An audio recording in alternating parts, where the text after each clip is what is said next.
Friends అందరికీ నమస్కారం. Friends ఇప్పుడే అందిన వార్త 4 ఎకరాల పైగా ఉన్న రైతులందరికీ కూడా ప్రభుత్వం అయితే గనుక మరో శుభవార్త చెప్పింది. దానికి సంబంధించిన డీటెయిల్స్ తెలుసుకుందాం. వీడియో పూర్తిగా చూడండి. అలాగే తప్పకుండా లైక్ చేయండి. మరిన్ని అప్డేట్స్ కోసం ఛానల్ని వెంటనే సబ్స్క్రైబ్ చేసుకోండి. అలా వీడియోని లైక్ చేశారంటే మీరు చేసే ఒక లైక్ మరింత మందికి సమాచారం అయితే చేరుతుంది. ఇక వివరాల్లోకి వెళ్ళిపోదాం.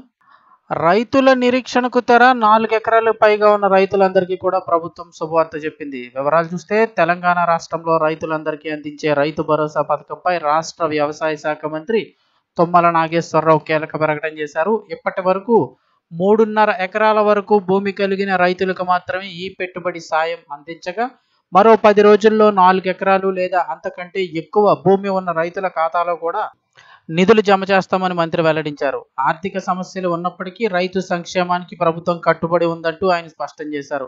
కాంగ్రెస్ ప్రభుత్వం అధికారంలోకి వచ్చిన తర్వాత గత ప్రభుత్వం రైతు బంధు పథకం స్థానంలో రైతు భరోసా పేరుతో ఈ పథకాన్ని అమలు చేస్తోంది. తొలుత ఎకరాకు 7,500 పెట్టుబడి సాయం అందిస్తామని హామీ ఇచ్చినప్పటికీ ఆర్థిక పరిస్థితుల దృష్ట్యా ప్రస్తుతానికి ఎకరానికి 6,000 చొప్పున అయితే అందజేస్తున్నారు. ఈ నిధులను 2 విడతలుగా అంటే ఖరీఫ్ అలాగే రబీ ఈ 2 విడతలుగా రైతుల ఖాతాలో నేరుగా జమ చేస్తున్నారు. ఇప్పటి వరకు 3.5 ఎకరాల వరకు భూమి ఉన్న రైతులకు సుమారు 4,000 కోట్లను ప్రభుత్వం ఇప్పటికే జమ చేసింది.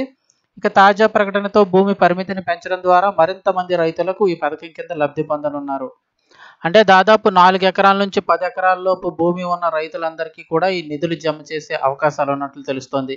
ఇది రాష్ట్రంలోని సన్నకారు, చిన్నకారు రైతుల యొక్క ఆర్థిక భారాన్ని తగ్గించి పంట పెట్టుబడులకైతే చేయూతనిస్తుంది. అంతేకాకుండా రాష్ట్రంలో ఇటీవల కురుస్తున్న వర్షాల నేపథ్యంలో తడిసిన ధాన్యాన్ని కూడా ప్రభుత్వం కొనుగోలు చేస్తుందని మంత్రి తుమ్మల నాగేశ్వరరావు రైతులకు హామీ ఇచ్చారు.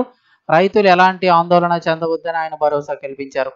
ధాన్యం కొనుగోలు ప్రక్రియను పారదర్శకంగా, వేగవంతంగా పూర్తి చేసేందుకు అధికారులు అన్ని చర్యలు తీసుకుంటున్నారని తెలిపారు.